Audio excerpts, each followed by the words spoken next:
Good morning po, good afternoon, good evening. Welcome sa channel ko po, Tito Nice Vlogs. I hope nasa mabuti kayong kalagayan mga kababayan ko, mga titos, mga titas. Seryosong usapan po ito. Ito'y tungkol sa Wi-Fi.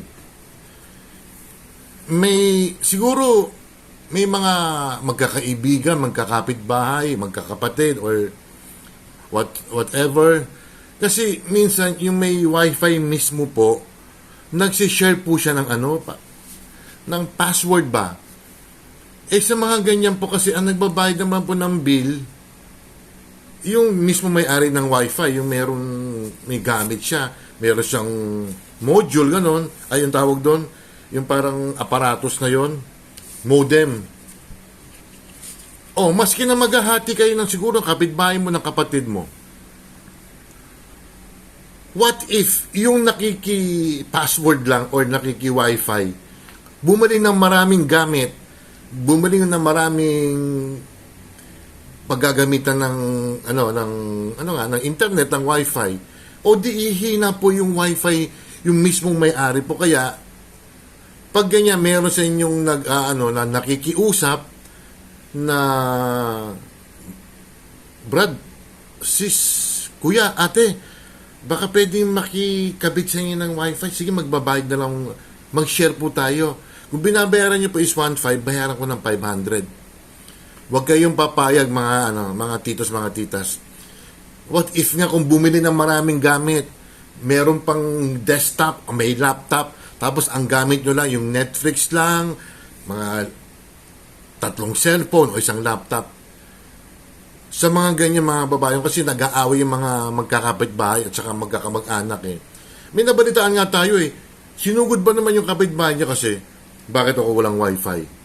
Ang sinabi ng may-ari ng Wi-Fi, kasi sir, humihina namin humihina na yung Wi-Fi namin, kaya Pag ganyan mga babayan ko, sa una pa lang, wag na kayong pumayag.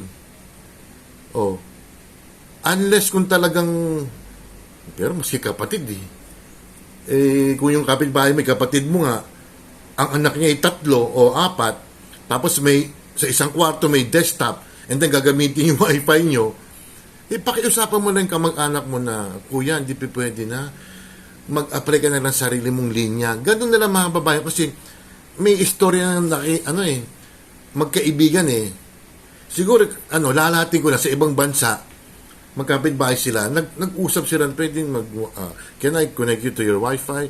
Ayun, can I have your password? Mga ganun.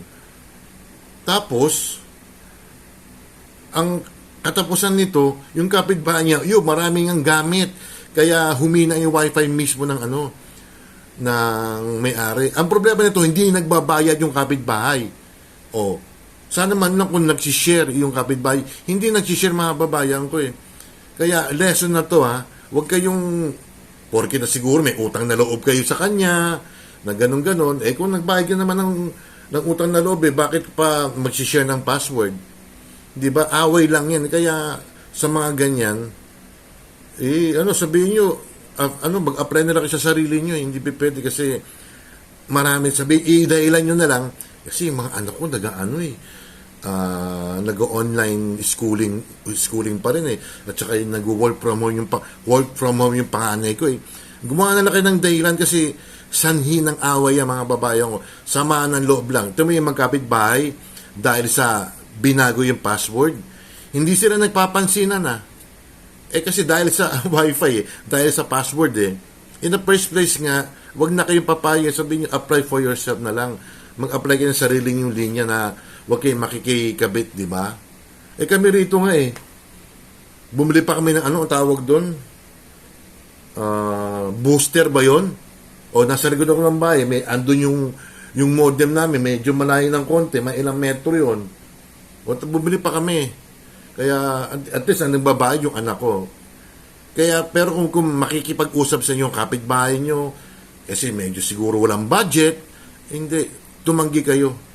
Hindi pwede yan. Yan? Charity? Hindi sa pagkukuripot, maging real talk lang. Hindi pwede na, mas kumpare mo yan or what. Kaya nga, inuulit ko, what if kung maraming gadget yung binili yung nakiki-Wi-Fi? O maski 500 ang binabayad niya kung wifi.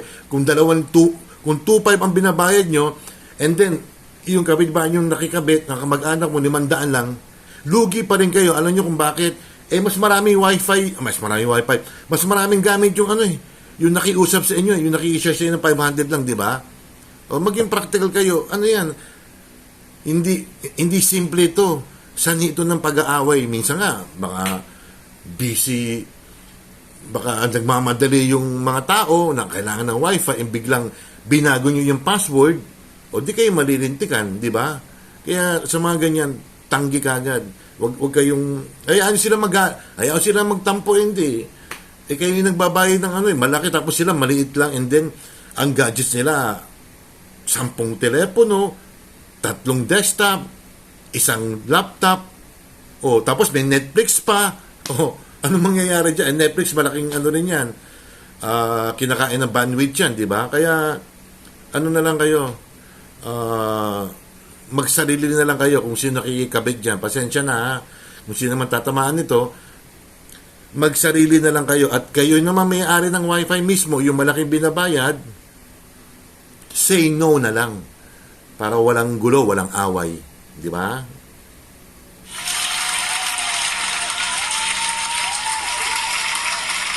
Napakahirap ng ngayon. Alam niyo, nalagdagan ng mga bilis natin. Dati-rate, ang binabayar natin bilis lang. Yung telepono, yung yung dial lang, ha. Tubig tsaka kurente lang. Wala na. Ngayon, ang daming binabayaran.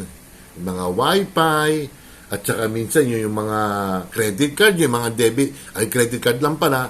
Maraming bilis na. May cable pa. Kaya wag, na lang kayo, magsarili lang kayo. At yung may-ari, reject yung pakiusap ng kapitbahay nyo o ng kapatid nyo. Unless ko talaga na mas malakas ang bandwidth nyo, mas malakas ang gigabytes nyo, siguro walang problema yun. Pero pag makikipag-share na ang ibabayad lang is 30%, medyo wag. Reject na lang mga kababayan ko. Mahirap yan. Sanhi ng misunderstanding yan or miscommunication.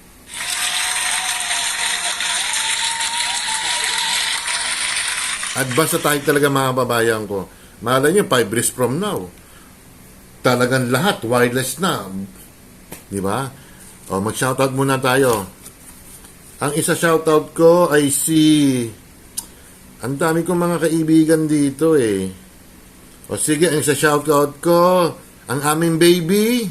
Kasi sa umaga, kay Nanay Eva kay Mayang ako Sa hapon naman sila Ate Ruby, sila Cherry. Si Angel Mix Vlogs, mga kababayan ko. Ate Ruby Vlog, Cherry Papoy's Adventure, Oxys Tab, Doc Juday, Sherlyn Mendrano, Michi Tiger Field TV, Sinjin, 82 Vlog Official,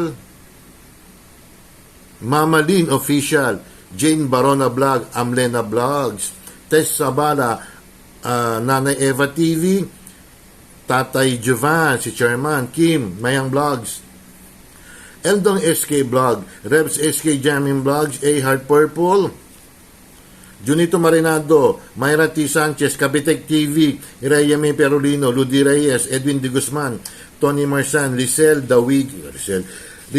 Easy Mix TV, si Dawigay, at saka si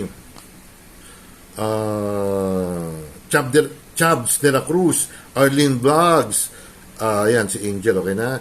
Jalina Saudi Arabia, Darely Cartina, Israel, Evelyn Orase, Evelyn Official, Joe Villins Official Channel, Tess Padulina, Eugene and Virgis Tandem, Pierre DM, Tita Marie, AB Inir, SG, Family Flower Vlogs, Marites Coho, Kabater Naga, Rosebud Adventure, Ferdy Albino, Jessa Marie Guevara, Angie of San Francisco, USA, Charles Lumawig, Darpan Namastek, Casablanca, Jurens Vlog, Christy San Miguel, Nina Laresma, Lorsano, mga kababayan ko.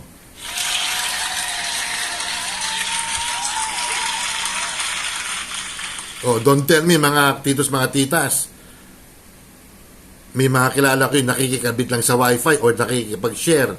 Meron yan kasi syempre medyo kulang sa budget.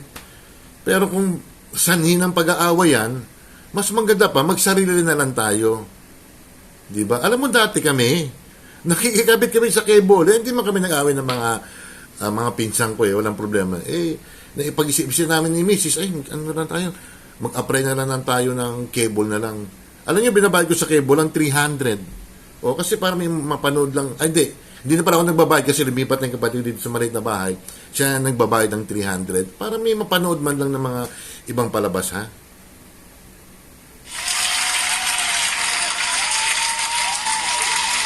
Ano lang ito mga babayan ko, tip ko lang sa inyo to. Kasi totoo naman may mga nag-sharing dyan, di ba? Iwas away na lang yan mga babayan ko. Don't forget to like and subscribe.